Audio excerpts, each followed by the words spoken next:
Hello. Hello. And thank you for joining me on 8. I am Maggie. So, what are we doing? What are we doing tonight? Today? This evening? Okay. We are doing this beautiful book, Excuses Be Gone, by Dr. Wayne Dyer. Now, why are we doing this book? Because it is a book on how to change lifelong self-defeating habits, thinking habits. And if you even pick up one tool from this book, it could change your whole life. And it definitely, as you change your life, you could definitely change all the lives of those around you, because if you heal yourself, everyone around you heals. And we are game changers. So, in light of that, since we are here to change the game, we are picking up all the tools we can, and we are moving in the direction of our dreams and purposes. So we are currently in part 3. We are starting to boil down on this book. We are almost done. So exciting. We're in part 3, chapter 16, the 5th question. Can I create a rational reason to change? So here we go. Neither believe nor reject anything because any other person or description of persons have rejected or believed it. Your own reason is the only oracle given you by heaven. Thomas Jefferson. All right. Think about it. You are your own oracle, right? So neither believe nor reject anything because any other person or description of persons have rejected it or believed it. Your own reason is the only oracle given you by heaven. So our relationships with God are personal. And a lot of times people are praying to God out. And they're begging to God out. Oh, change. But they're not realizing that God lives in here. The devil can also live in here too. It's up to you to choose, is the devil or the God particle going to win? And so when we look at it, it's our personal relationship with God. And so he's saying, don't reject or accept things just because another person. And of course, we are higher order values. We are the common sense show. But the bottom line is that you want to have your own personal relationship, and as the presence of God within you grows, you absolutely have this powerful discernment of what will work, what doesn't work, what's truth, what's not truth. So I encourage you to continue on your journey, because if you do the work will do you, and the work will work through you. So my 21-year-old Sands had a long-lasting habit of being unable to wake up for his morning classes. On weekends, often sleeps until 2 in the afternoon. I had countless discussions with him, I love this story, about breaking this habit, because he continually, it's funny too, is like I was able to meet Wayne Dyer and see him several times before he's on the other side now, still working with us. But I love when he would tell the story.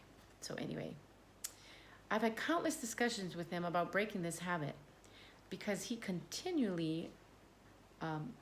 continually dealing with tardiness, issues in school, rushing around in the morning in a state of anxiety, driving fast because he's late, and being tired all day because of an insufficient amount of precious sleep that his body seems to crave.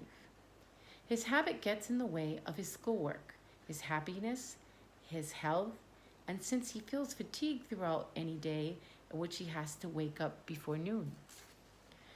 Whenever he discusses breaking this habit, my son's answers go like this: I can't just change and jump up in the morning. I've always been this way. It's my nature. I don't have energy in the morning. I'm young, and this is the way all my friends live. I've tried, but it's never been something I can do. And it's just too difficult. Sound familiar? Question. Sound familiar? Like most of us, my son has allowed his life to be ruled by excuses. 4 criteria for creating a rational reason for change. To change. The previous 4 questions in the excuses be gone paradigm urge you to examine whether your excuses are true, to look at their origins, and to review the payoff system, and then to imagine what your life would look like if you were unable to even come up with one of these limiting thought patterns. Yes. So what's needed now is to understand the necessity of using logic as you make a portentous shift in your life, which brings us to the 5th question. Can I create a rational reason to change? Yes, you can. So, we can. So if you desire to break any habit, if your desire to break any habit isn't matched by a reasoning process that registers with you, then your work in this new paradigm will be weakened to the point of ineffectiveness. So when you intellectually accept the 4 criteria below, your ability to undermine and undercut your own habitual patterns will have a solid base from which to proceed. And you'll graduate with honors from this complete course, and excuses be gone. So, criteria 1, it must make sense. Eliminating lifelong thinking habits cannot and will not happen if it doesn't strike you as a sensible thing to do. It doesn't really matter that everyone you know tells you how important it is to change. This is so true. You can lead a horse to water, but you can't make it drink, right? And hopefully it isn't Red Hill. So anyway, Red Hill, they're poisoning the largest aquifer on the island of Oahu in Hawaii, and it's called Red Hill. So if you get a chance, check it out and pray for Hawaii. Send us Imagine wisely and imagine our state healing. But anyway, if it doesn't make sense to you, then you retreat to your old ways and continue to explain them away with your convenient laundry list of excuses. And if the answer is, do I really want to bring about this change? If yes, then that's all you need in order to proceed and succeed. We are succeeders. So, but if you have any doubts whatsoever, your old excuses will surface and you will revert back to your long-held habits.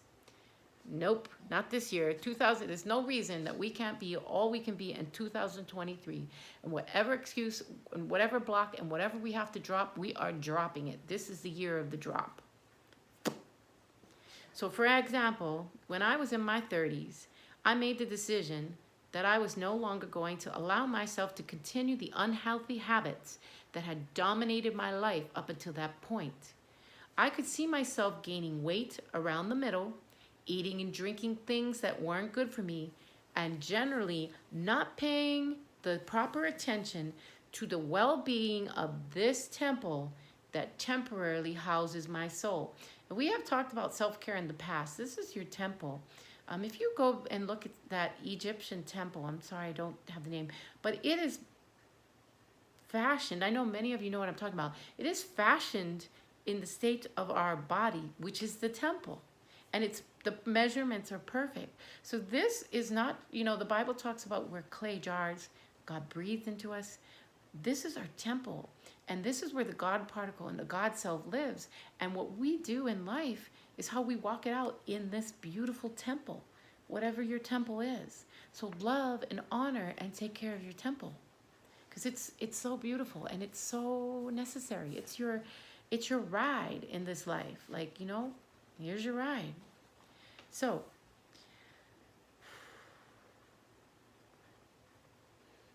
well-being of this temple that temporarily houses my soul. So I remember thinking, I'm going to change.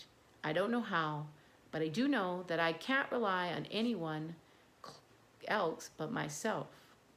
I'm not going to enter the afternoon of my life as an obese, out of breath, toxic man. It makes sense to me to make this shift so that's what I'm going to stick with. So I'm going to just say this too. He calls it the afternoon of his life. For anybody who considers themselves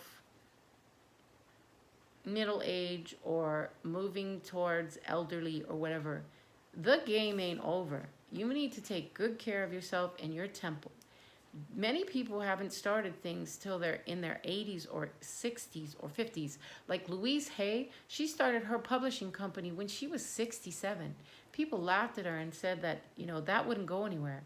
And now her book is published in almost every country in the world. And she was still on stage teaching till around, I think, about 89. And what I'm saying here is do not buy into that, you're young and that's your fun, and then you do your thing, and then you do your job, and then you retire, and then you're going to die. Heck no, you're not going to die.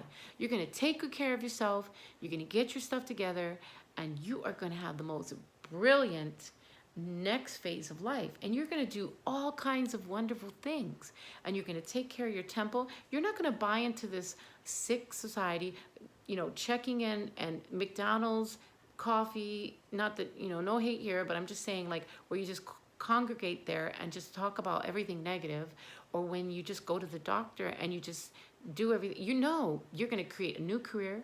You're going to get into the community and give your gifts. You're going to, take all the, you want to learn to dance? Dance. You want to learn art? Art. This is the time. Bloom again. Okay? Recreate yourself. You are beautiful at every age. You are vibrant at every age. You can do, be, and have anything at every age. So be inspired. And anybody at any age who is feeling limits, whether you're a baby or you're a teenager or you're a young adult or you're a middle-aged adult, hey guys, don't let these excuses get you down. You have so much life to live. So dig in, okay? Because life is beautiful. Okay, so we're going to get back to this. I'm not going to enter the afternoon of my life as an obese, out-of-breath, toxic man. It makes sense to me to make this shift, so that's what I'm going to stick with. One day in 1976, I began a regimen that included exercise, drinking lots of water, taking supplements, and improving my diet. All things for self-care, everyone.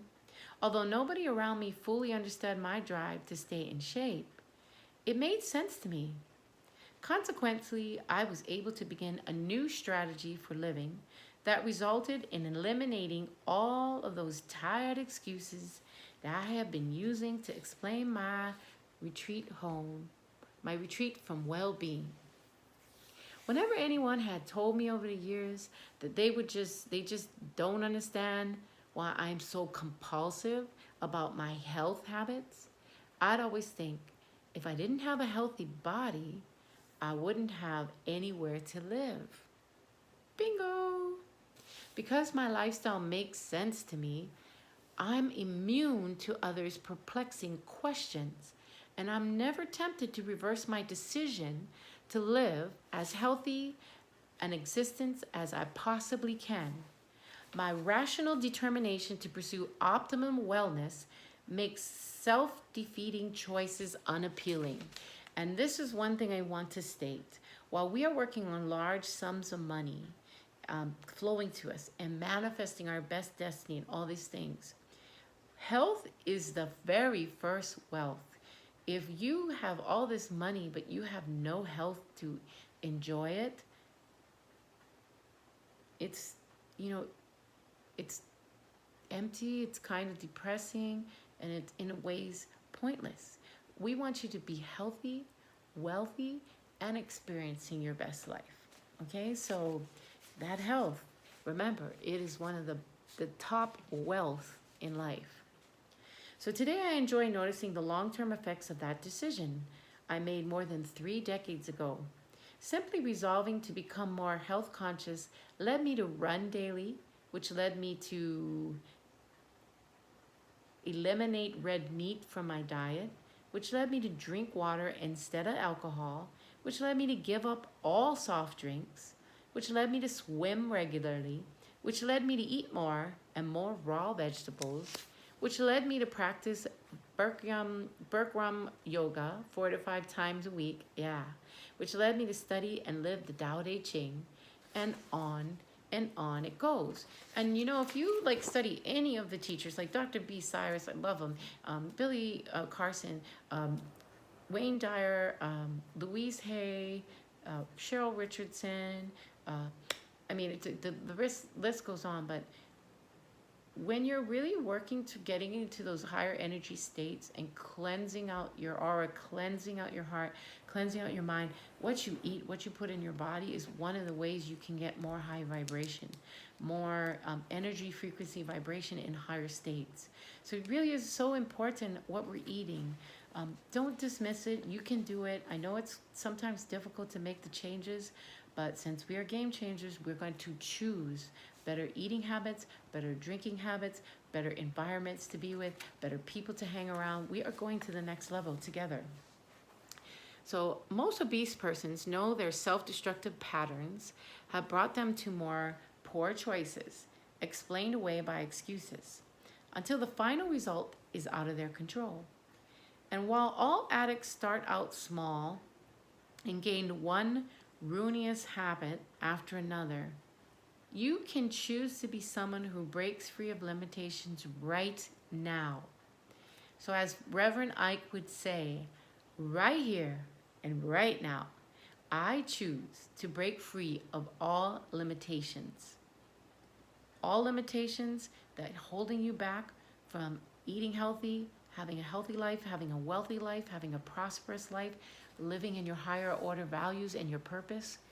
Right now, right here and right now, we are breaking all those limitations. So receive that.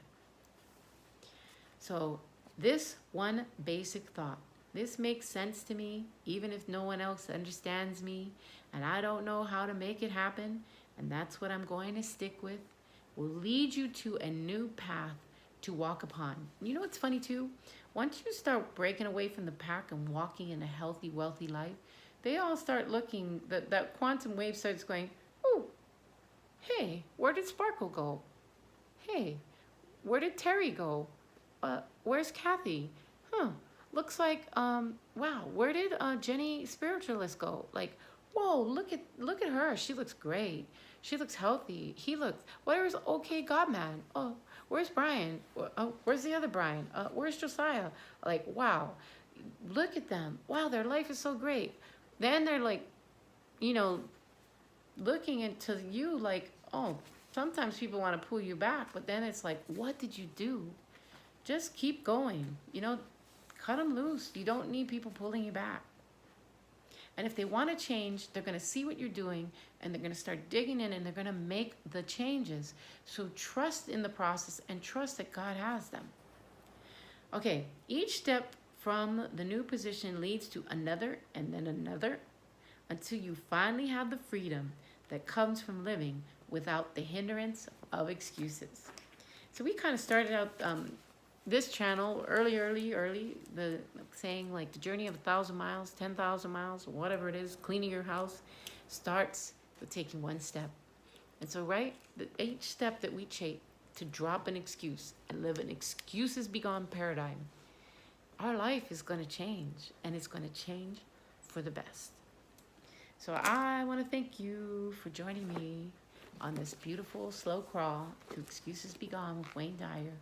I really appreciate your support. When you do get a chance, hit that like button and subscribe and leave your positive comments. I would love to hear how this reading is uplifting you and just seeing how you're doing. So have a wonderful day. Have a wonderful middle day, morning, evening, or night. All right, thank you so much for joining me, and peace in, peace out.